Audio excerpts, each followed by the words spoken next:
예. 자, 수수님. 안녕하세요, 푸나아버지. 자, 어버이날인데. 그러니까 어버이날도 지났고, 스승의 날도 지났고. 5월 8일이 어버이날이었고, 5월 15일이 스승의 날이었고. 꽃 좀 받으셨어요? 아, 받았어요. 나도 스승 노릇을 했거든. 그러니까 이 시대에 대학에서. 한반도의 현인. 아니, 그런 뭐랄까, 추상적인, 선생이 아니라, 내가 정부에서 나온 뒤에 2004년 9월 학기부터, 가을 학기죠. 부터 2007년 4, 5, 6, 4년, 2006년이구나. 2006년, 2007년인가 하여튼 3년을 이화여자대학교 대학원 북한학과에 석좌 교수로 있으면서 그러셨구나. 3년 동안 강의를 꼬박꼬박 했어요. 일주일에 3시간씩. 이대에서요? 석사 논문 지도도 하고 박사 논문 지도도 하고. 그러니 나한테 당연히 스승의 날 꽃바구니가 들어올 수밖에 없죠. 그러셨구나. 네. 댓글창 보니까 7일이 생신이셨어요? 네? 그건 내 생일은 음력이에요. 음력으로? 음력으로 어떻게 되신대요? 음력으로 5월 7일이죠. 근데 양력으로는 1945년 음력 5월 7일은 양력으로 6월 16일입니다. 그럼 6월 말쯤 될까요? 6월 말. 이제 금년에 7월 초? 금년에 며칠인지 모르겠어요 아직. 자, 여러분 아니래요. 이렇게 말쯤 될지 모르지. 네. 왜냐하면 이제 금년에 윤달이 있으니까. 네. 윤달이 있으니까. 하여튼 해방되기 딱 2달 전에 나는 태어나서 난 뭐라 그러나 일제시대 산물입니다. 일제시대 산물. 자, 알겠습니다. 자, 가정의 날 아버지와 함께 방송 한번 해보겠습니다. 자, 새날 공식 아버지 월간 정세현 5호로 발행하겠습니다. 자, 지금 제 앞에 정세현 전 통일부 장관이 나와 계십니다. 어서 오십시오. 예, 오랜만입니다. 한 달 만이지만 예.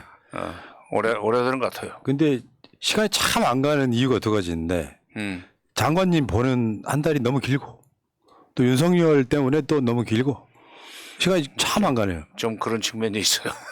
그러니까 시간이 정말 안 가네요. 근데 벌써 이제 날씨가 여름 도입하는 것 같아요. 아니 지구의 자전 속도는 똑같을 텐데. 똑같을 텐데 그런데 어떻게 느낌이 이거 참 세월이 이렇게 안 가나. 참. 근데 세월이 가면 안 되는 아직 이유도 1년밖에 안 됐나. 저 장관님 때문에 세월이 가면 안 되는 이유도 있어요. 뭐 그렇지도 않아요. 제 입장은 그렇거든요. 어차피 뭐 가는 세월 참는다고 쓰지도 않고 오는 세월 뭐 피한다고 안 오지도 않고 지구는 원래 자기 속도대로 돌게 돼 있고 그러다 보면 날짜 바뀌고 달 바뀌고 그러고 연 바뀌고 그러면서 나이 들고 그러죠. 그거 어떻게 하겠어요. 장관님한테는 뭔가 이렇게 해탈의 경지가 느껴집니다. 해탈의 경지까지는 아니지만은 아직 지금 그 권 대표는 그 나이에 되질 않아서 그럴 텐데 60을 이제 한 갑자라고 그러잖아요. 네. 다시 이제 한 바퀴 돌기 시작하는 걸 한문은 환력이라고 그러는데 달력이 다시 한번 돈다고 환갑을 지내고 70까지 지내고 이렇게 80을 바라보는 나이가 되다 보니까 지난 세월이 어떨 때는 굉장히 압축적으로 정리가 돼서 이제 그야말로 눈앞에 주마등처럼 지나가요. 머릿속으로 지나가는 거죠. 그러면서 지나고 보니까 말하자면 일종의 팔자론이 이제 팔자론이 되겠는데 될 일은 죽었다 깨나도 되는 거고 안 될 일은 죽었다 깨나도 안 되는구나. 그런 생각이 들면서 지금 우리가 겪는 소위 1년이 이렇게 길 수 있나 하는 느낌도 어떻게 보면 우리 국민들의 팔자인 것 같습니다. 벌써 겪어야만 되는. 그리고 이런 시기를 지나고 나면은 그다음부터는 그렇죠. 선거 좀 제대로 해야지 안 되겠구나 하는 각성도 일어날 거고 그러면서 대통령이 대통령답게 이룰 수 있는 그런 시대가 또는 대통령이 대통령답게 이룰 수 있는 준비가 돼 있는 사람이 대통령으로 뽑히는 시대가 열리리라고 그러니까요. 생각을 합니다. 그게 이제 역사의 반면교사. 그리고 지금 우리가 그렇죠. 느끼는 거는 반면교사. 그 일체유심조라고 모든 일은 마음먹기 나름이라서 똑같은 세월도 어떻게 받아들이냐에 따라서 빨리 가기도 하고 더디 가기도 하고. 자, 저는 뭐 다른 걸 떠나서 우리 장관님 건강하시면 좋겠습니다. 건강해요? 네. 네. 보기에 건강하지 않아요? 앞으로 장관님하고 제가 한 20년만 딱 방송했으면 좋겠습니다. 평양 가서 방송할 수 있는 그날까지. 평양 가서 하는 것은 뭐 난 내 생각에는 김대중 노무현 정부 시절 같은 시기만 다시 온다면 평양 가서 방송하는 것은 그렇게 어려운 일은 아니라고 생각합니다. 그 평양에서 하는 유튜브 참 기대가 되네요. 뭐 북한이 좋아서가 아니라 한반도 평화 이야기하는 거예요. 아니 뭐 양각도 호텔 양각도 호텔 그 호텔 밖으로 나가면은 대동강을 그 배경으로 삼고 바로 대동강이 옆으로 흐르니까 그렇게 해서 이런 방송을 할 수 있죠.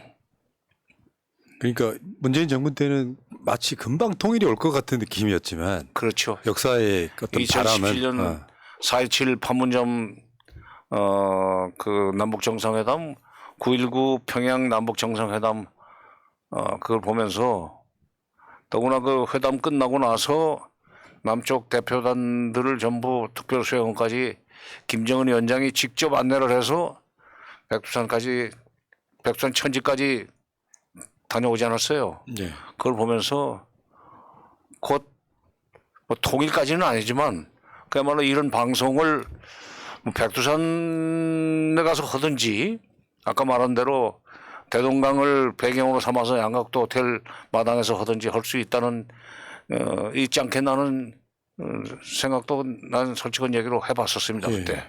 그때. 참 역사에 웃긴 게요. 지금 소위 말하면 극우 보수 세력이라고 하는 분들은 네? 극우 보수 그러니까 극우 세력들은 뭐냐면은 6.25 이야기를 지금도 꺼내잖아요. 그러니까 북한이 6.25를 뭐 남침해가지고 거기에 대해서는 절대 용서를 못해. 근데 일본의 과거사에 대해서는 너무 쉽게 용서하는 그러게. 그게 말이 안 되는 그런 것들을 하고 있는 거잖아요. 근데 과거사에 대해서 너무 편파적으로 한쪽에는 무조건 잘못이고 한쪽에는 다 용서해주고 그러면 이게 같은 민족으로서의 가치는 사실 없는 거 아닙니까? 근데 일제 식민지 치하에서는 우리가 일방적으로 당했고 식민지의 그 국민으로서 그때는 황국 신민이었죠. 식민지 신민으로서 신하 신자 백성민자 신민으로서 일방적으로 당했죠.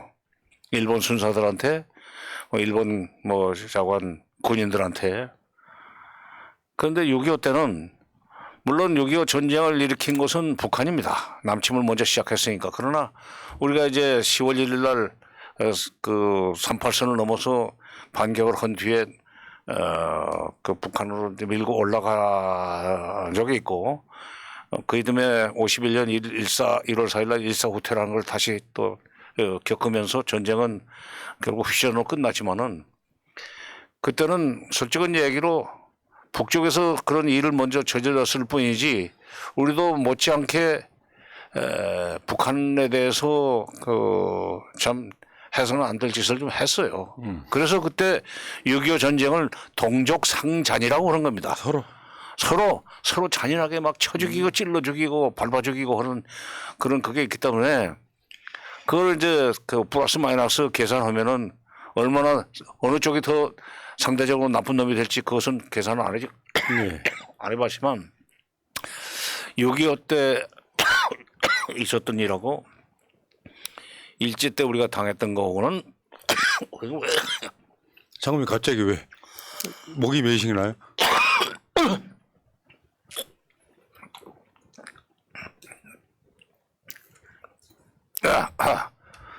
약간 일제 때는 뭐 아야 소리도 못하고 당했던 거고 6.25 때는 우리도 보복을 했었고 또 저쪽도 우리한테 못된 짓을 많이 했고 그래서 다시 말씀드리지만 동족 상잔의 비극이라는 6글자로 그 6.25를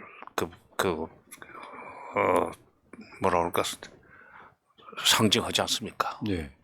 그러니까 참 이게 그런 것 같아요.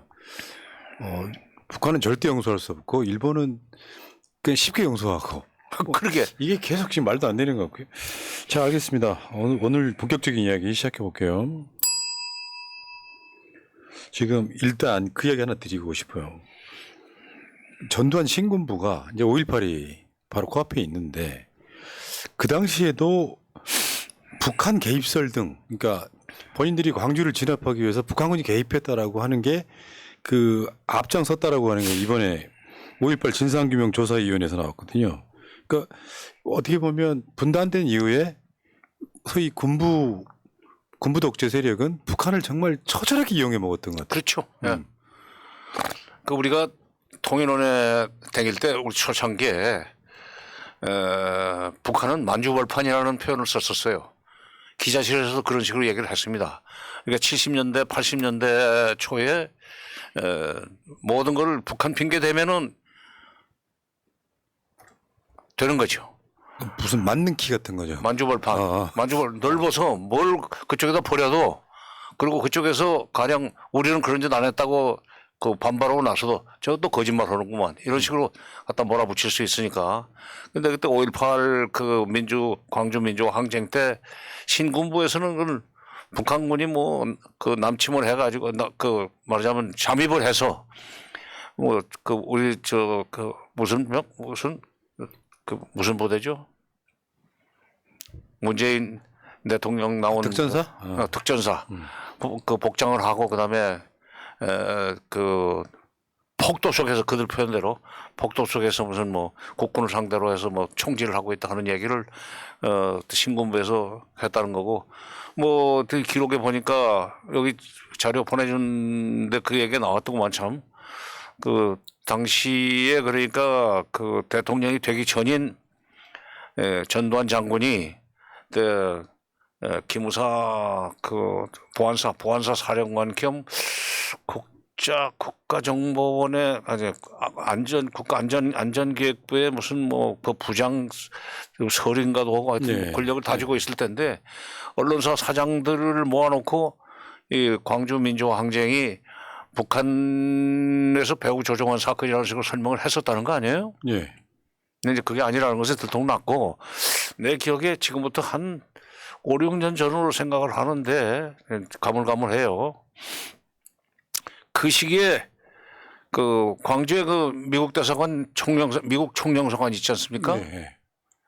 미국 총영사관에 근무하던 한국인이죠. 예. 김흥정 씨든가 누군가 그분이 일일이 정확하게 그 사태 파악을 해서 CIA에게 통으로 미국엔 보고를 했다는 거예요. 그다음에 그때 그 서울의 움직임과 광주의 움직임을 좀 더 확실하게 파악하기 위해서 당시 보안사에 있던 아무개 씨 예. 기억나요? 아니 그렇게까지 디테일하게 하실 필요 없어요. 아니 그 서로 교신을 해서 예. 그 팩트 자체는 적어도 주한미국 대사관에 그 속해 있는 그 근무하고 있는 미 CIA의 한국계 그 인사는 실체적 진실을 미국에 보고 거기 있었다는 거죠. 그러니까 이게 이번에 그 진상조사 이야기 나오는 거 보니까 사실은 지금도 마찬가지지만 북한군이 개입할 수도 없는 상황에서 광주를 진압하기 위한 명분으로 북한군이 투입됐으니까 우리가 그거를 진압했다.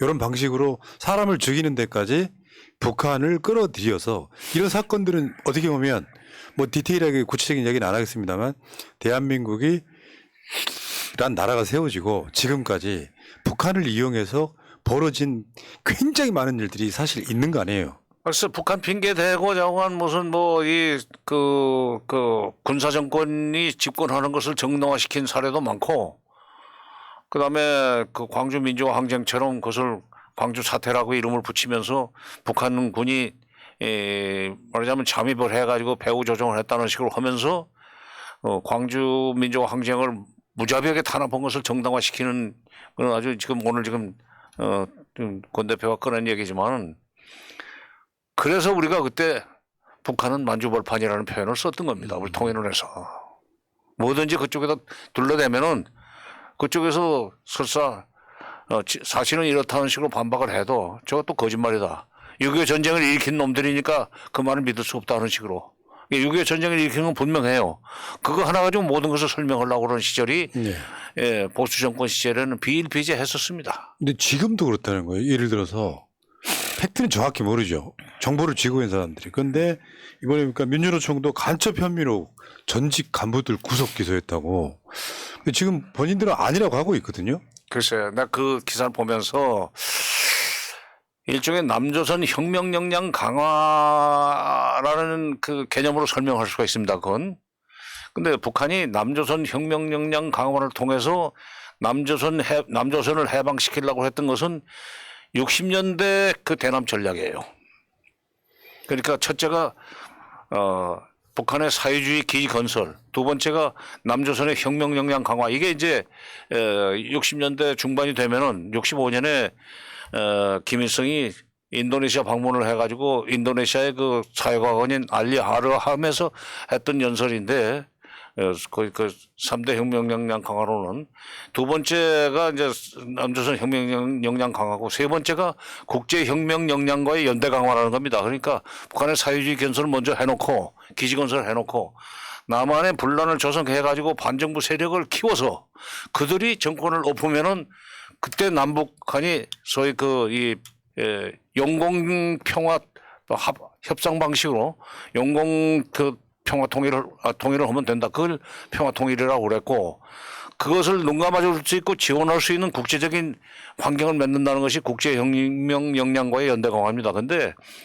60년대 중반에는 박정희 정권이 이제 막 그냥 뿌리를 내려고 하던 시절이고 반군부 내지는 반박정희 세력이 막, 말하자면 들고 일어나기 시작했던 때예요. 그래서 남조선 혁명 역량 강화라는 데 대해서 감히 꿈을 꿀 수 있는 시절이었었지만, 그러나 지금은 세월이 흘러가지고, 남북한의 그 경제력 격차가 우리가 1인당 소득이 한 3만 5천 달러 되는데 북한은 지금 아직 좀 1,500달러가 될똥말똥이에요. 예, 대체 얼마예요? 한 30분의 1? 대략 뭐. 그렇지. 그 정도.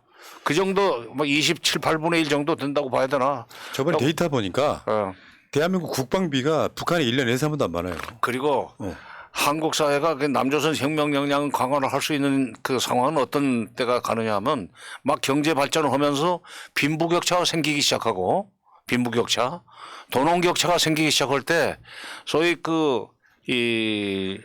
빈곤층을 자극해서 부자들에게 저항을 하도록 만들고 그다음에 농촌을 자극해가지고 도시를 미혹에 만들어가지고 남한 사회가 두 쪽이 나도록 만들려고 하는 것이 남조선 혁명 역량 강화입니다.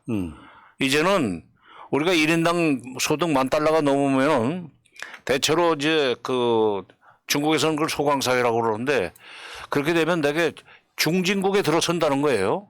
중진국에 들어서면은 그러면 그때부터는 빈부격차나 도농격차 때문에 일어나는 사회적 갈등 같은 것은 현저하게 줄어든다는 거죠.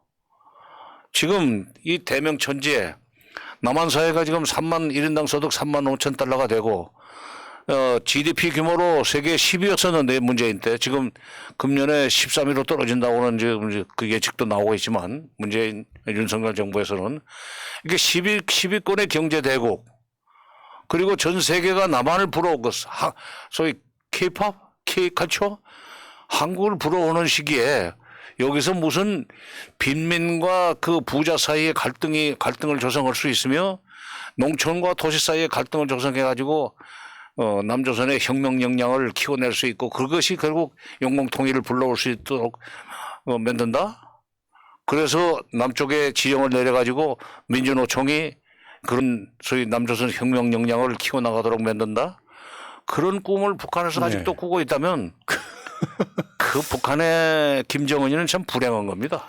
밑에 대남 사업하는 사람들이 아직도 65년 이제 나온 그 남조선 3대 혁명 역량 강화론에 입각해서 대남 전략을 수립을 해 나가고 있다면 그건 나를 센 거예요. 좀 속된 말로. 제가 오늘 방송 중에 이제 소위 보수라고 불리는 어떤 분의 댓글 한번 읽어드릴게요. 이분들 생각은 이제 전혀 바뀌지를 않고 있는 거의 한 60년대에 머물러 있는 자, 이 목자님. 이분 삐뚤어져도 말은 똑바로 북한한테 퍼다 주고 빵 한 조각 받아본 적 있나? 국민들 일본한테는 그러니까 뭐야? 국민들 일본한테는 받고 윤미향 사기 쳐서 받고 해먹고 솔직한 말을 하시오. 북한에 갖다 아유 이분은 이렇게 오타가 많아. 갖다 빌려준 것 다 회수했나? 하물며 연락망 누가 만들어 줬나? 우리나라의 돈이 아닌가? 마음대로 파괴했다고 저기 저 연락사무소 공장 전기 얼마까지도 전기는 사용했다고 하는데 그뿐인가? 평화쇼 할 때도 간첩 전교조 주사파 계속 만들지 않았나? 뭐 이렇게 이야기를 하시는데 이분은 머릿속에 한 발짝도 지금 그러니까 어떻게 보면 뇌가 조금 고정되어 있는 느낌이에요. 그렇죠. 네.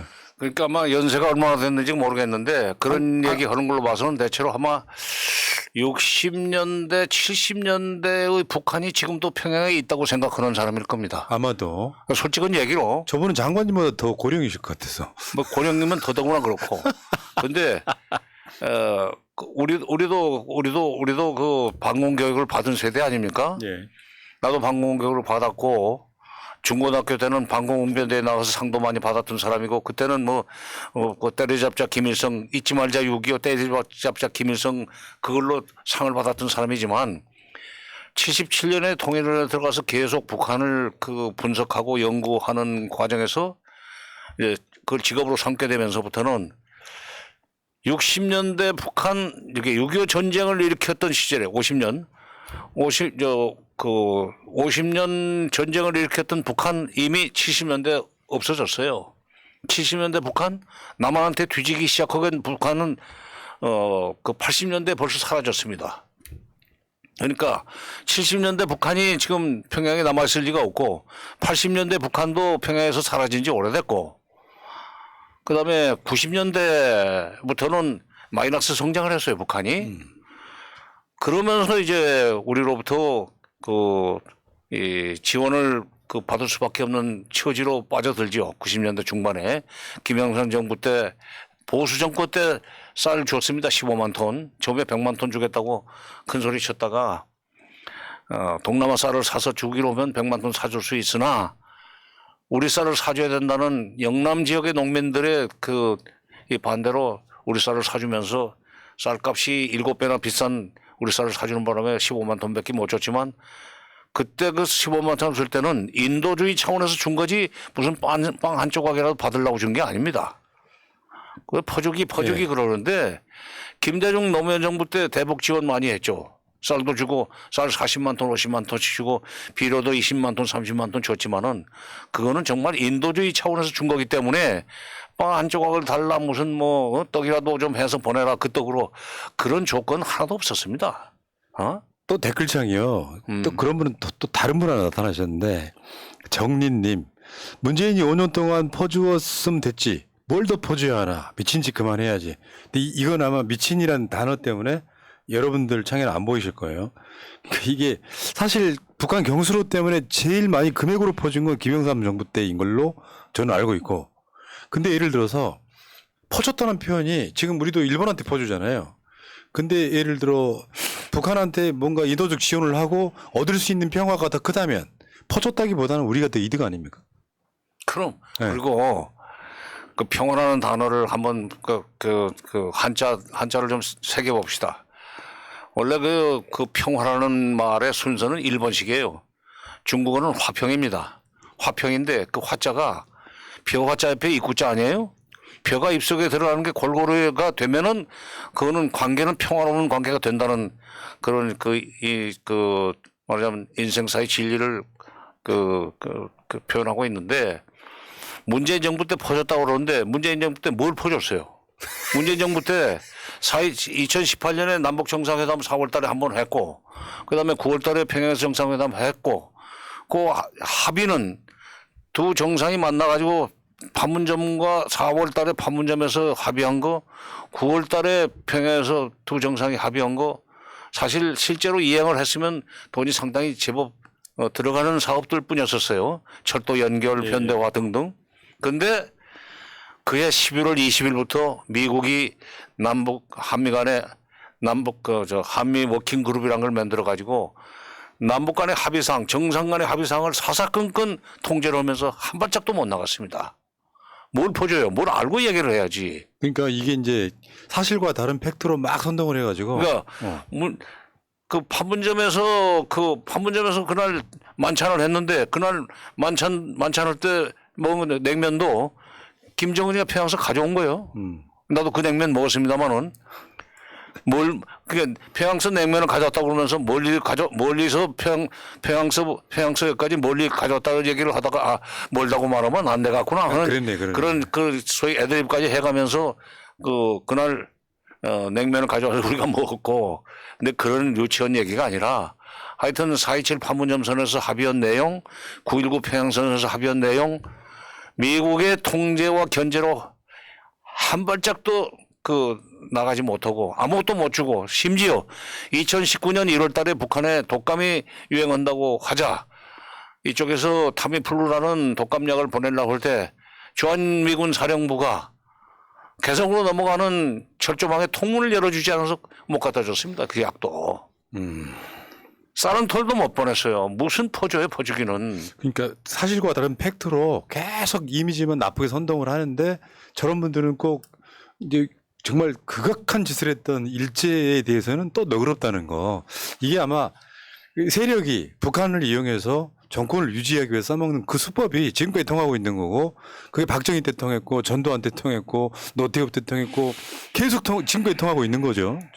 알겠습니다. 일단은 북한을 이용하는 정치 이야기는 여기까지 하시고. 하여튼 더 앞으로 나가기 전에 분명히 내가 못을 치고 나갈 일은, 민주노총이 중국에서 북한의 공작원으로부터 무슨 지령을 받았고 보고를 했다?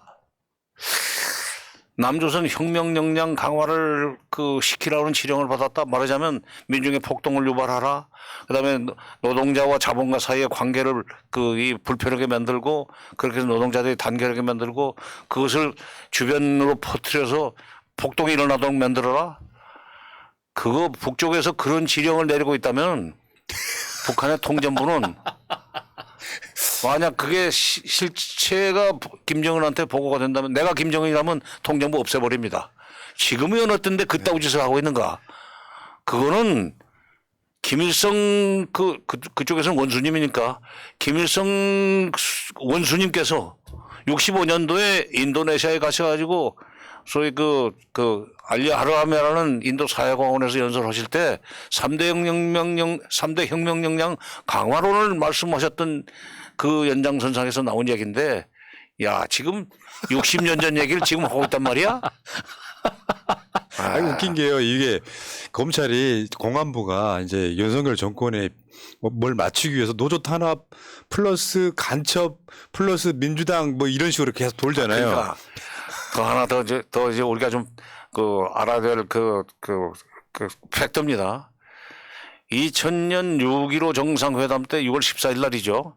14일 날 김대중 대통령과 김정일 위원장이 당시에 정상회담을 할 때 이런 얘기를 했어요. 그건 김대중 자서전에도 나오는 얘기고, 나는 김대중 대통령님한테 직접 들었는데, 지금 중국은 중국도 아니고 떼놈은 욕심이 많습니다. 영토적 야욕도 있다고 생각합니다. 그래서 우리 북권함이 손잡고 미국을 이용해서 중국을 좀 견제합시다. 응? 미국은 바다가 건너 있기 때문에 우리 영토에 대한 야욕은 없을 거 아닙니까? 그러나 중국은 좀 다릅니다.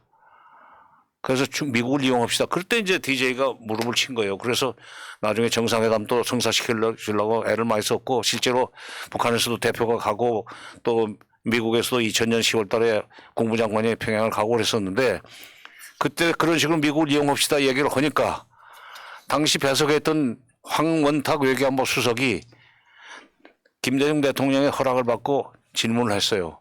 그런데 왜 북쪽에서는 노동신문이나 이런 거 보면은 말끝마다 미군 철수를 주장합니까? 라고 그러니까 김정일 위원장이 그랬다는 거예요. 아, 인민들은 아직 거기까지만 알고 있으면 되고 실제 전략은 다른 거지. 어? 그런 사람들이에요. 지금부터 23년 전 얘기입니다. 2000년이면, 예. 2000년 6월 14일이면 아직 23년도 안 됐네요. 하여튼 20년 전에도 그런 얘기를 했는데 20여 년 전에 그랬는데 60년 전의 얘기를 가지고 지금 남조선 혁명을 꿈꾼단 말이에요. 예. 그 장관님이 장관하시던 김대중 노무현 정부 때 소득이 하나 있었다고 보면은 예? 해표 정책 등의 소득이 있었다고 보면 뭐냐면 음. 그 당시 그런 표현들 많이 나왔잖아요. 북한에도 사람이 살고 있었네. 또 우리 방송도 한 1년 정도 탈북민들하고 방송을 해봤잖아요. 북한을 찬양하려고 하는 말이 아니라 너무 악마화를 해놓다 보니까 사람 못 사는 곳인 것처럼 악마화를 시켜놓고 그 악마화에 지금 세뇌당하신 분들이 간혹 들어와가지고 북한에 퍼주기했다라고 계속해서 마음 나쁜 감정만 막 퍼뜨리고 있는 이게 지금 대한민국의 문제다. 근데 다만 옛날보다 파급력은 훨씬 적다. 그 이번에 저 검찰이 민주노총 간첩 이야기하려고 다른 수사를 똑같은 방식으로 디테일을 만들더라고요. 뭐냐면은 선글라스를 닦고 생수병을 어쩌고저쩌고 이런 거 있잖아요. 요게 저렇게 해서 제가 저번에 한번 그 비슷한 뉴스가 나온 게 뭐가 있었냐면은 그 민주노총 유튜브 채널을 구독해라 뭐 이런 지령을 내렸다고. 근데 보니까 몇 명이나 되나 했더니 3만 명이 안 돼요. 그 민주노총 조합원들 하면 100만 원이 넘거든요. 그 핸드폰 누구의 하기나 유튜브 그 저기 앱은 있잖아요. 그러니까 앞뒤가 안 맞는 소리를 하는데 뭔가 사실이나 되는 것처럼 계속 저렇게 악마화를 하더라. 그런 거죠. 저거 법정에 가면 거의 대부분 무죄 나올 사람들이잖아요. 아니 그때까지 자관 오라가라 하면은 피곤해지는 거고 생각 없는 사람들은 실제로 북한이 그런 지령을 내려가지고 소위 이 남조선의 인민민주주의 혁명을 일으키려고 그런 거구나 하는 식으로 생각을 하고 그런 세력은 때려잡아야 된다.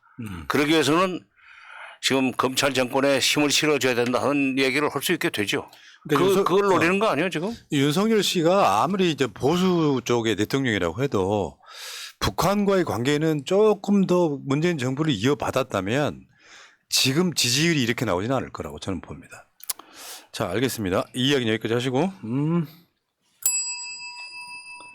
자, 지금 북한은 지금 모내기철이라고 인민군이 모내기에 총동원됐다. 아, 그러면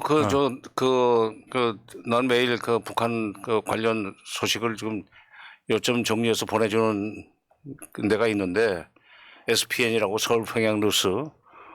지금 모내기가 한창이고 지금 모내기 현장으로 뭐 무슨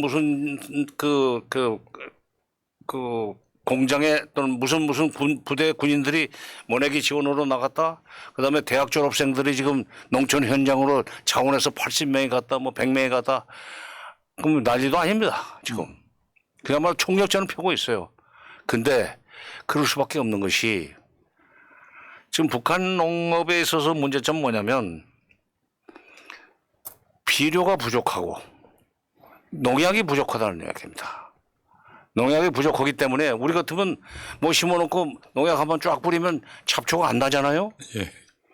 북쪽은 농약이 부족하기 때문에 잡초가 나는데 일일이 가서 뽑아야 돼요. 그러면 전부 엎드려서 다시 또 인력을 동원해야 돼요. 그 군대 동원하고 학생 동원하고 농민은 무슨 협동농장의 농장원은 말할 것도 없고 그럴 때 이제 가자는 그쪽으로 사람들을 동원하기 위해서는 이제 노동신문에 매일 이제 어느 부대가 이제 이런 그 모범 사례를 보여줬다. 우리도 따라서 하자. 어느 대학생들이 또 지금 말하자면 논에 잡초를 제거하기 위해서 어디로 갔다. 지금 뭐 보통 이 정성을 들이는 게 아니에요. 금년에 식량 문제가 아마 심각해지리라는 것을 예견하고 있는 것 같아요. 대한민국 같은 경우는 그동안에 코로나 때문에 네.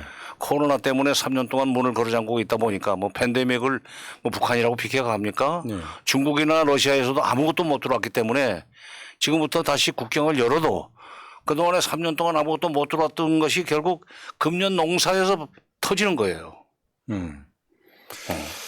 그러니까 또 댓글창에 보수 어르신이 오늘따라 많이 들으시네. 이런 이유가 나라 좀 먹고 있다. 북한 돈 줘서 핵무기 만들려고 응원하는 자들이구나. 팩트하고는 완전히 다르게 알고 있는 분들이 굉장히 많네요.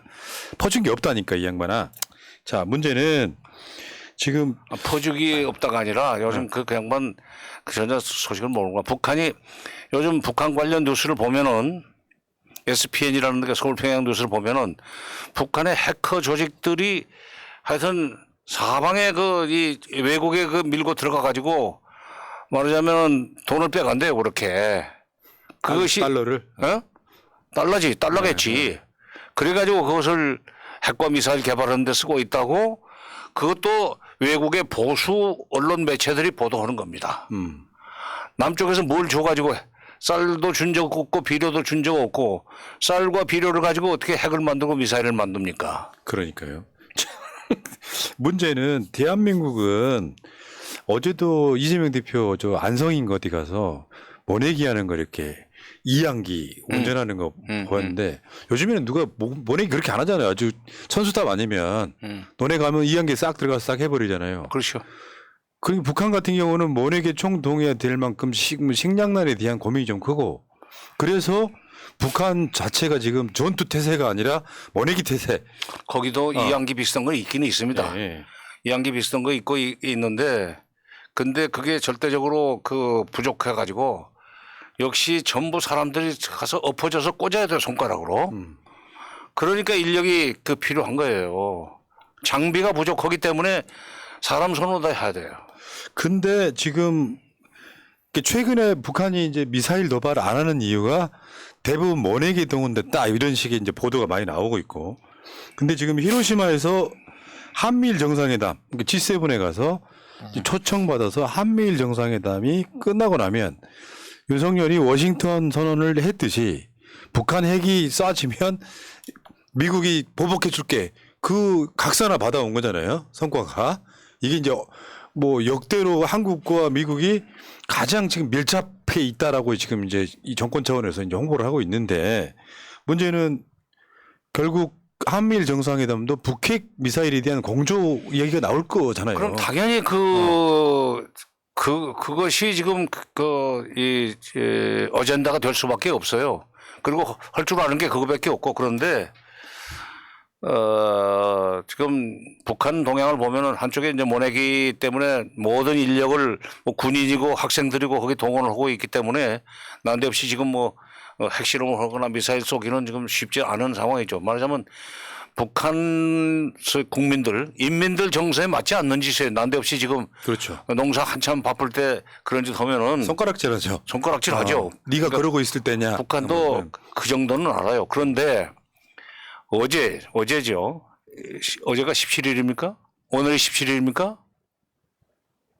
어떻게 되는 거예요? 날짜요? 오늘 17일입니다. 오늘 17일이구나.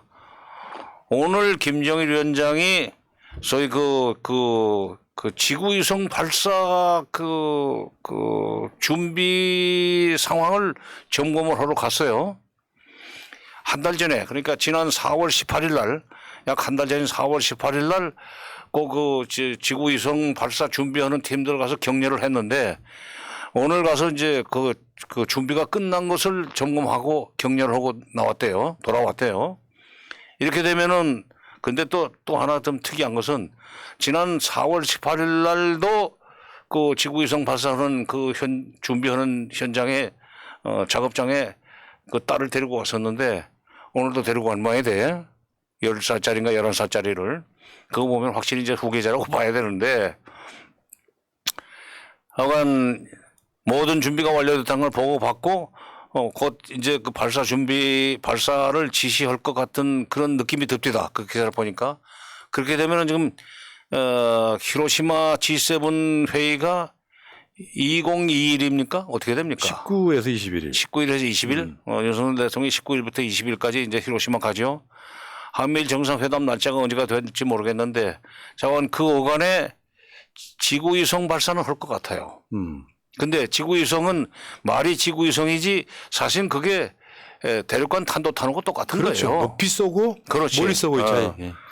그러니까 ICBM으로 쓸 것이냐 그다음에 지구 위성을 올리는 로켓 발사체로 쓸 것이냐 하는 거, 그 용도에 말하자면 그 탑재하는 기계의 차이일 뿐이지 폭탄을 실느냐 위성을 실느냐 차이일 뿐이지. 근데 이번에 그걸 쏘면은 아마 다시 ICBM 기술이 보통이 아니라는 것을 입증을 하게 될 거고 그렇게 되면은 핵실험 한 거나 ICBM 발사한 거 못지않는 의미가 있기 때문에 북한으로서는 그렇게 해서 다시 한번 그야말로 우리가 계속 말하자면 한미일 삼각동맹이 우리를 압박해 들어오는데 우리도 우리 나름의 대비를 하고 있다는 사실을 잊지 말라.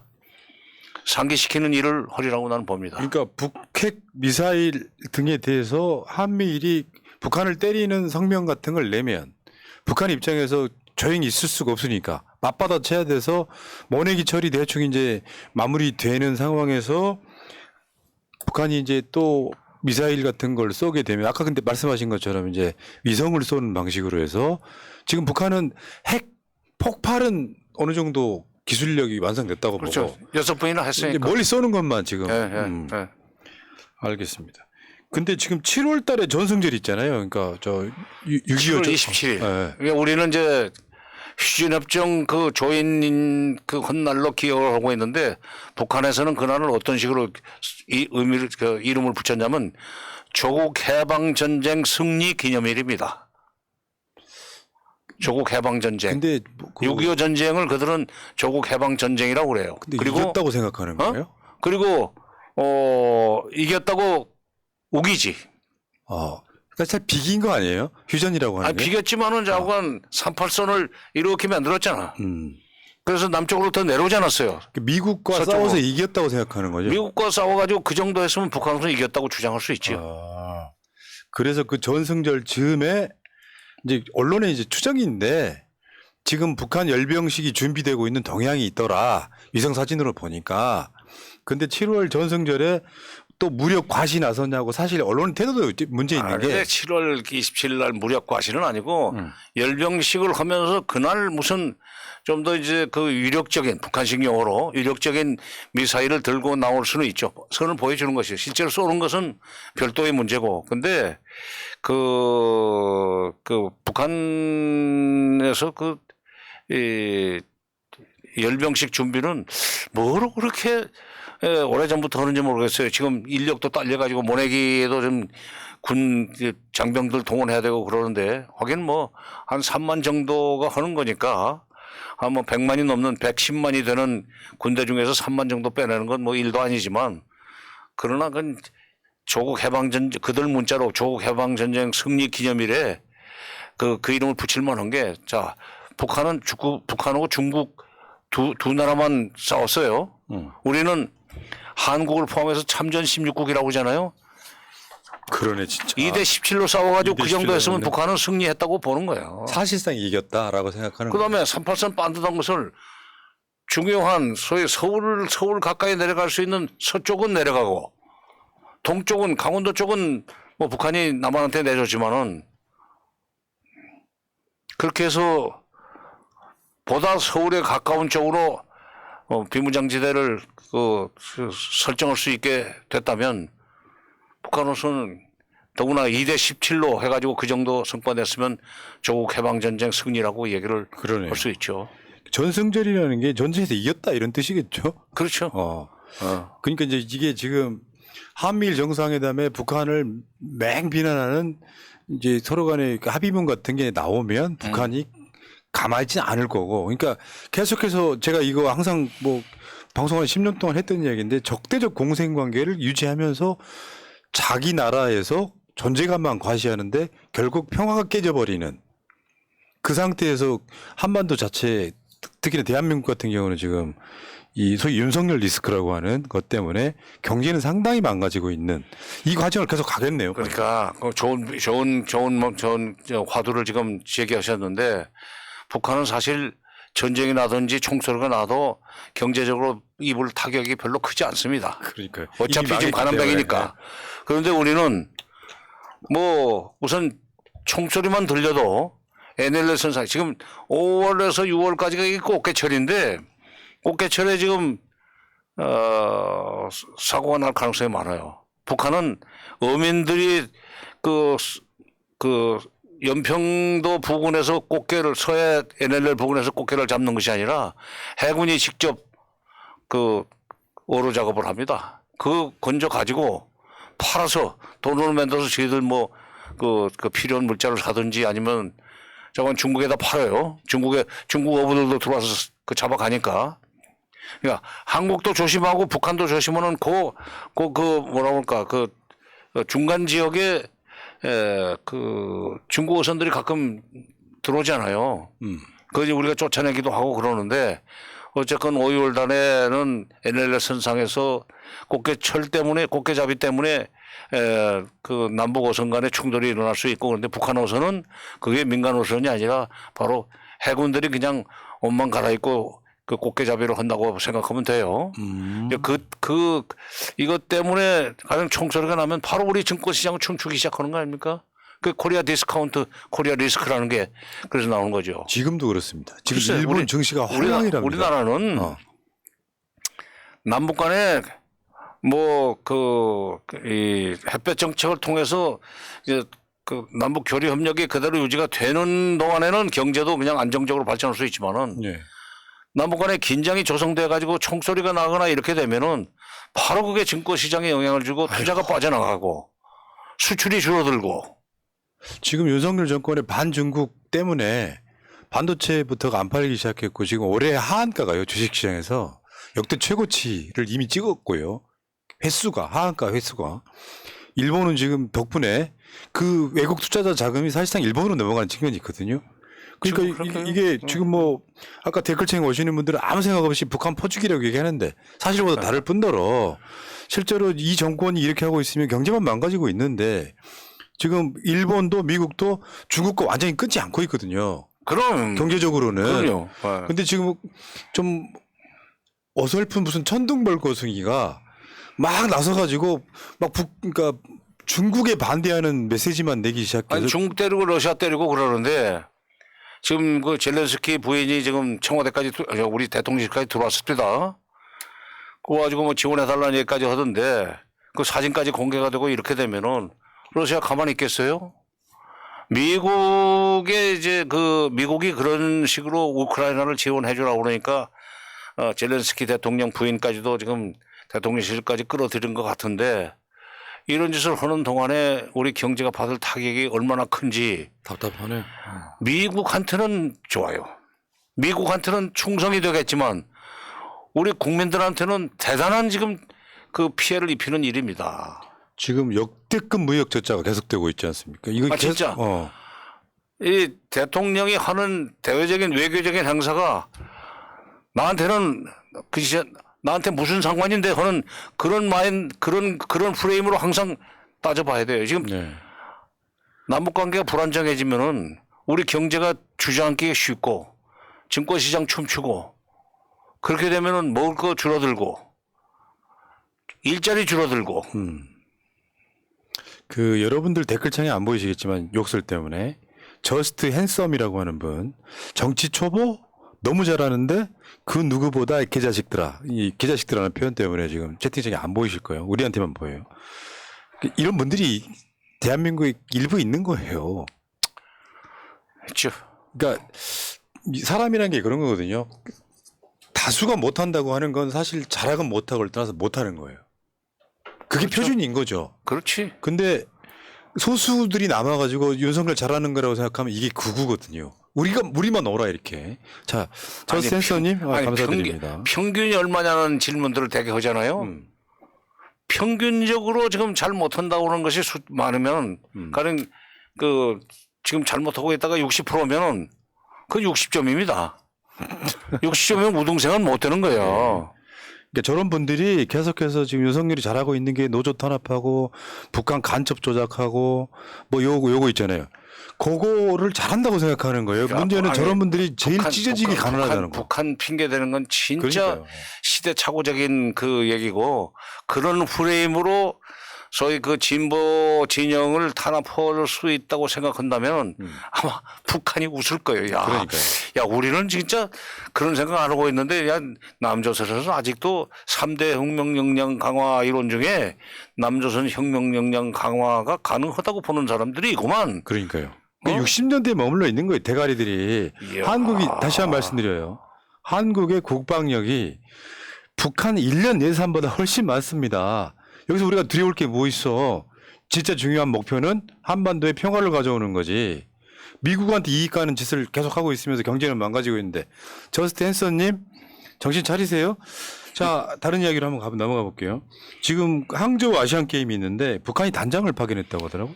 200명 정도 참가를 시키겠다는 거 아니에요? 항저우든가 정저우든가. 항저우? 항주죠, 항주. 항주. 그러면 북한이 지금 밖으로 나오겠다는 소리 아닙니까? 그렇죠. 예. 그래서 이제 북한 축구팀과 한국 축구에 벌써부터 설레발들 치던데. 베이징 그 동계올림픽 때도 갔었잖아요. 예. 중국이기 때문에 가는 겁니다. 교통도 편리하고 항저우 같으면은 뭐 기차 타고 몇 시간 가면 되는 거지. 참. 북한도 뭔가를 하고 싶긴 하는 것 같은데 요거를 살짝 우리가 이렇게 살짝 채주면 다른 걸 떠나서 우리가 통일 지금 바라는 것도 아니고. 그리고 지금 그 벌써 옛날 얘기가 돼가고 있는데 2021년에 중국이 IMF 그 추계로 1인당 소득 1만 달러를 넘었어요. 1인당 1만 달러가 되는 것이 2021년에 1만 달러가 되는 것은 중국이 가지고 있는 양계백년론, 두계백년, 중국 공산당이 수립된 1921년부터 100년이 되는 21년에는 1인당 소득 1만 달러를 달성하고 중화인민공화국이 수립된 1949년부터 100년이 되는 2049년에는 중국의 GDP 총액이 미국의 GDP를 능가하도록 만들겠다. 그게 이제 중국의 양계백년론이에요. 그때 1만 달러를 넘었다고 IMF에서 발표를 하니까 바로 김정은 위원장이 시진핑 주석한테 축하의 친서를 보냈어요. 축하한다. 그렇죠. 네. 1만 달러가 된 것을. 1만 달러가 되면 이제 중진국 반열에 들어가는 거예요. 좋겠네. 라는 식으로 이제 부러움을 표시하면서 축하를 하니까 그때 시진핑 주석이 김정은 위원장한테 보낸 친서의 내용이 공개가 됐습니다. 뭐라고 했는가? 나는 앞으로 우리 중국 인민들과 조선 인민들을 위해서 할 수 있는 일을 하겠다. 했단 말이야. 지금 그게 2022년 초 얘기입니다. 그러면은 지금 만 2년도 안 되고 이제 1년 조금 지났는데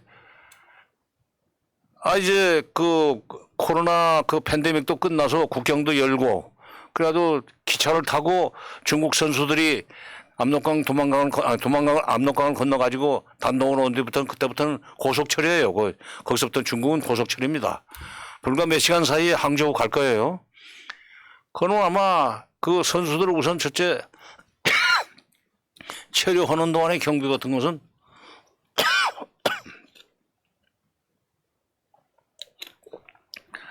중국이 다 보장해 줄 거고 여러 가지로 환대를 해주고 그럴 겁니다. 그러면서 한미리 이거 왜? 예.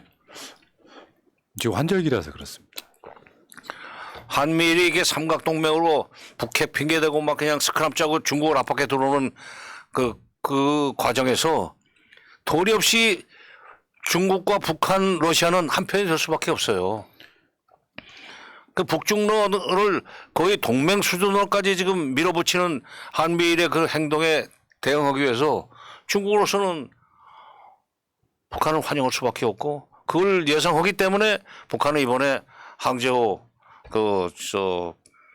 하계올림픽에 대표단 200명을 보내가지고 그들 문자로 조중관계 복원을 갖다 와서 세계만방에 과시하겠다는 거야. 그러니까 기존의 문재인 정부 때까지는 북한의 핵에 대해서 중국과 러시아가 일방적으로 편을 들지 않았고 그렇죠. 오히려 압박을 했었는데 윤석열 정권 바뀌면서 지금 유엔 대북 제재에 동의를 해가지고 미국이 주도하는 유엔 대북 제재 안에 중국 러시아가 동의를 해서 제재가 통과가 됐고 제재에 그들도 동참을 했잖아요. 그런데 이제 바이든 정부 들어서 가지고 특히 이제 윤석열 정부 들어서면서 바이든 정부 이후에 문재인 정부 때와는 달리 윤석열 정부가 그냥 완전히 미국의 거의 그냥 무슨 뭐 척후병처럼 초병 뭐라고 합니까? 그 앞잡이처럼 그냥 뛰어들어 가지고 중국을 압박하고 북한 핑계대고 중국을 압박해 들어가는데 뛰어드니까 중국으로서는 이렇다면은 우리가 북한을 끌어안는 수밖에 없다. 그리고 핵과 미사일 관련해서도 필요하면은 기술 지원도 할 수 있고 재정 지원도 할 수 있다는 얘기를 아니 우크라이나에 지원을 우리가 무기 지원하겠다고 하니까 푸틴이 그러지 않았어요. 우리가 미국에 아니 북한에 무기 지원하면 어떻게 할 거냐. ICBM 기술 제공할 수 있다는 분석까지도 나왔었죠. 재진입 기술, 대기권 재진입 기술. 저는 이렇게 생각해요. 아직까지는 뭐 미국의 보수적인 그런 그 분석가들의 평가를 보면은 미국의 이제 북한 전문가들, 핵 전문가 아직 대기권으로 재진입까지는 못하고 재진입하면서 불타버린 그런 정도기 때문에 그렇게 위협적인 건 아니다 하는 식으로 얘기를 하고 있었는데 그 부분을 러시아가 메꿔줄 수 있는 가능성이 있다 이거예요. 한미 협력이 강화돼 가지고 러시아까지 귀찮게 만들고 그러면은 러시아는 그 짓 할 겁니다. 그러니까 어떤 상상력 있잖아요. 정권의 상상력이라는 게 어떨 땐 투 트리거도 가야죠. 압박도 하고 한쪽 손도 내밀고. 상상적이 아니라 그것은 당연한 기본이야 거. 기본. 근데 지금 그런 거 아니에요. 지금 일본한테는 소위 말하면 텅큰 외교라는 것을 텅큰 외교 퍼주기를 하고 있고 미국에도 퍼주기를 하고 있는데 북한과도 그걸 같이 해야 우리의 문제잖아. 이거는 누가 손을 대는 게 아니라 우리가 북한을 컨트롤할 수 있는 힘을 가져야 되는데 그 모든 역량을 강압적으로 미국에다만 쥐어주고 있는 그 케이스. 당신들이 북한 잡아주면 일본과 한국은 힘을 합쳐가지고 북한 때려 잡아줄게. 요것만 갖고 있으니까 한 번 더 리스크는 커지는. 그렇죠. 네. 그런데 그러니까 미국에 뭐 퍼준다는 건 좀 그렇지만 미국의 공장 짓고 무슨 뭐 그 미국의 반도체 뭐 중국이 안 사주면은 그 마이크론인가 뭐 중국이 안 사주면 뭐 그랬죠. 뭐 한국도 뭐 어쩌라고 하는 얘기도 이제 그 시키는 대로 하고 일본에 대해서도 그 일본이 필요한 대로 해달라는 대로 다 해주고 가령 후쿠시마 오염수 문제도 일본 뜻대로 움직여주고 이런 식으로 해서 그걸 뭐 퍼주기라는 식으로 뭐 몰아붙이는 사람들도 있지만 퍼주기라 합시다. 그렇게 되면은 우리 경제는 사실은 일본과 미국으로 빠져나가는 거예요. 반면에 북한에 대해서 조금만 문을 열어주고 그 말하자면 대화의 뭐 가능성이라고 그럴까 교류 협력의 창문을 열어두면은 그건 그대로 우리 증권 시장에 바로 뭐라 그럴까 그 영향을 줍니다. 말하자면 외국 투자가 들어오고 말하자면 외국 투자가 들어오고 외국인들의 그 증권 말하자면 매입이 늘어나면서 증권 시장이 호황을 누리고 이렇게 되면서 경제가 또 굴러가는 그런 그 승수 효과를 낼 수 있는데 그 생각은 왜 못하냐 이거야. 상상력이 그렇게도 없는가. 그러니까 윤석열이 그런 얘기 했잖아요. 북한에는 단돈 1원도 퍼주지 말라고. 근데 알고 보면 퍼준 적이 없어요. 문재인 때도 없다니까. 미국이 못 주게 해서 못 줬어요. 그러니까 상상력뿐만 아니라 실제로 대통령으로서 한반도를 어떻게 유지하는 게 중요한가가 아니라 그 모든 걸 외세에 맡겨서 우리의 운명을 좌지우지하게 만들고 경제는 망가뜨리고 미국에는 북한이 핵을 쏘면 미국이 핵을 쏴준다라고 하는 그 각서 하나를 얻기 위해서 133조 원을 보주고. 각서죠, 각서. 워싱턴 핵 공유를 느낄 수 있게 해준다고 그랬지. 근데 이거는 지금 그 대한민국에 계시는 지금 오늘 댓글창에 유난히 악플러들이 많은데 예를 들면 북한이 핵을 쏘면 미국이 그걸 맞받아 쳐주는 것만 생각하시는데 이미 서로 간에 핵을 발사했다라고 하면 이제 스톱이 불가능한 상태로 돼버리는데 서로가 무기를 핵무기 같은 걸 쓰지 않게끔 만들어야지 능력자인 거지. 북한이 핵 쐈는데 이미 핵을 쏴버렸는데 한반도는 불받아되는 건 뻔한 거잖아요. 그 생각들은 죽어도 못하는 그러니까 거죠. 능력의 문제가 아니라 북한이 핵을 쏘지 않도록 만드는 능력의 문제가 아니라 북한이 핵을 쓰지 않도록 만드는 것이 기본적인 의무입니다. 대통령의. 참, 아유. 그래놓고 북한에는 단돈 1원도 퍼주지 말라. 아니, 퍼준 적이 없으면서 뭘 퍼주라고 그래.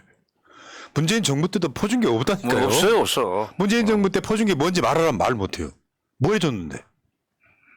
없어요. 제가 생각해도 북한에 뭐 하다못해 정주영처럼 막 소떼를 끌고 갔다 이런 것도 없잖아요. 중지 하나도 없는데 무슨. 아유, 그러니까 저는 이렇게 봅니다. 대한민국 사회에서 60년대 머리 머물러 있던 분들이 자기 자식들 전쟁에 나가서 죽을 줄 모르고 정권 유지하는 사람들의 그 악랄함에만 지금 가스라이팅 돼가지고 아까 어떤 그저 차단당한 어떤 그 사람이 뭐냐면 자기 보고 구구라고 했다고 되게 막 화를 내더라고요. 댓글창에 나만 보이는. 그게 뭐냐면은 그게 구구예요. 전체 한반도 전체가 평화롭게 사는 거에 대한 기대가 아니라 힘으로 찍어 눌리면 이길 수 있다고 생각하는. 지금요 간단히 말씀드리면 북한과 한국은 경제력 등에서 비교가 안 되고 그렇기 때문에 오히려 북한이 핵무기 만든 거 아니에요. 그거 하나 쥐고 있으면 자기들 정권 유지하겠다고. 그런 측면이 있죠. 네. 네. 네. 그럼 살살 꼬드겨가지고 평화의 장으로 나오게 하는 게 진짜 그게 좋은 정책인 거지. 답답하신 분들 진짜. 아니 그러니까 너 핵하고 미사일 가지고 있는데 그거 내 말만 잘 들으면 미국이 너를 위협하지 않도록 만들 수도 있고 그리고 쓸 필요도 없고 쓸 수도 없고 썼다 하면 너는 죽는 건데 핵무기 썼다 하면 북한은 초토화 되는 거지. 뭐로 그걸 가지고 있느냐. 그러면서 살살 달래면서 쌀도 주고 비료도 주고 그러면 말을 듣는다니까. 실제로. 아니 그러니까 내가 김영삼 대통령 시절에는 대통령 비서관을 하면서 그때 이제 95년 쌀 주던 시절에 뭐 그 베이징에 회담도 하러 갔던 사람입니다. 대개 이제 뭐 김대중 노무현 정부에서 장차관 한 것만 얘기를 하는데 김영삼 정부 때 통일비서관으로 있으면서 북한에 처음에 95년도 쌀 줄 때 그 관계했던 사람이에요. 그때 그 김영삼 정부 시절에 남북 관계가 그렇게 경색되어 있음에도 불구하고 쌀을 주면서부터 북한 사람들이 완전히 다른 사람들이 되더라니까. 나는 아니 입에 먹을 걸 넣어주는 사람한테 어떻게 주먹질을 하느냐 하는 시골 사람들의 우리 노인들의 쉬운 그 비유가 아주 실감이 나요. 진짜 그때 쌀 15만 통 가지고 이렇게 민심을 바꿀 수 있다니.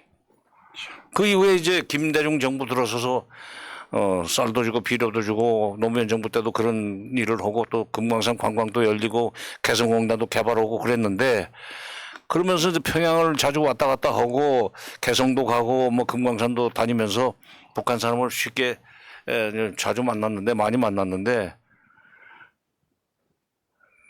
50년대 60년대 내가 중고등학교 시절에 방공웅변대에서 막 그냥 북한은 이럴 거다고 전제하고 막 웅변대에서 고함 질렀을 때 잊지 말자 6.25 무슨 때려잡자 김일성 하던 그런 식의 북한은 없더라 이거야 이미. 예? 90년대 후반부터 없더라고. 예. 근데 지금도 6.25 때 북한이 평양에 있다고 생각하는데 그러면 그분들한테 내가 이런 질문을 하고 싶어요. 6.25 때 대한민국이 지금 서울에 있습니까? 얼마나 바뀌었습니까? 우리는 이렇게 엄청나게 키가 컸는데 북한은 못 컸어요. 한때는 우리보다 컸어. 근데 키가 더 이상 크지 못하고 우리는 이렇게 컸어. 왜 우리 이문열의 그 소설 우리들의 일그러진 영웅에 보면은 거기 주인공이 엄석대한테 시달렸잖아요. 그렇죠. 나중에 학교 졸업했는데 한참 있다 가서 보니까 고향에 가서 보니까 엄석대는 잘하지도 못하고 쬐끄만하게 있었다는 얘기가 있는데 지금 북한은 우리들의 일그러진 영웅의 엄석대처럼 돼 있어요. 그걸 왜 무서워하냐고. 키도 크지 못하고 뺏싹 말라가지고 기운도 못 쓰는 그런 옛날에 그 힘께나 쓰던 친구를 보면은 야, 너무 고생이 많다고 몰래 집에서 쌀가마라도 넣고 올 줄 아는 그런 사람이 좀 되면 안 돼요? 그러니까요. 북한의 뭐 지하자원이라든지 한국 경제 생각하면 북한을 잘 이용해 먹으면 되는데 이용해 먹는 머리는 없는. 그건 이유가 정권을 유지하기 위해서 북한을 때려야만 이득이 생기는 자들이 아니, 이용해 먹는다 그러니까 아주 좋은 얘기예요. 지금 우리가 중국과의 관계를 좀 조금 그렇게 하면 중국이 지금 희토류를 우리한테 수출하지 않을 걸 걱정하지 않아요 지금? 예. 북한에 희토류 많아. 그거 좀 빼먹을 생각 좀 해보라고. 그게 반도체랑 또 연관이 있어요. 그럼 알겠습니다. 자, 그러니까 오늘 제가 그 저 보수 쪽 분들의 댓글을 소개를 여러 번 해드린 이유가 정말 한 60년대에 머물러 있는 그 생각을 갖고 저런 분들이 자신의 어떤 확신인 것처럼 하지만 세상을 조금만 더 넓게 보면 그게 정답이 아니라는 건 뻔히 답을 알고 있는데 그러니까 내가 반평생을 북한을 상대했던 사람인데 자료로서건 실제로서건 지금까지도 북한 연구만 하고 있고 그런데 60년대가 아니라 80년대 북한도 지금 북한에 없어요 평양에 90년대 북한도 없습니다. 알겠습니다. 아 참. 자, 월간 정세연 5호로 생방송으로 발행 마치겠습니다. 장관님 다음 달에 뵙겠습니다. 고맙습니다. 예, 다음에 봅시다. 새날은 이따가 한 30분 후에 다시 오겠습니다. 민주주의 평화 통일 다 죽어간다 이대로는 놔둘 수 없다 자 다시 한번 해보는 거야 자 다시 한번 싸우는 거야 자 손 맞잡고 어깨를 걸고 우리 함께 이기는 거야 자 다시 한번 해보는 거야 자 다시 한번 싸우는 거야 자 손 맞잡고 어깨를 걸고 우리 함께 이기는 거야 자 다시 한번 해보는 거야 자 다시 한번 싸우는 거야 자 손 맞잡고 어깨를 걸고 우리 함께 이기는 거야 자 다시 한번 해보는 거야 자 다시 한번 싸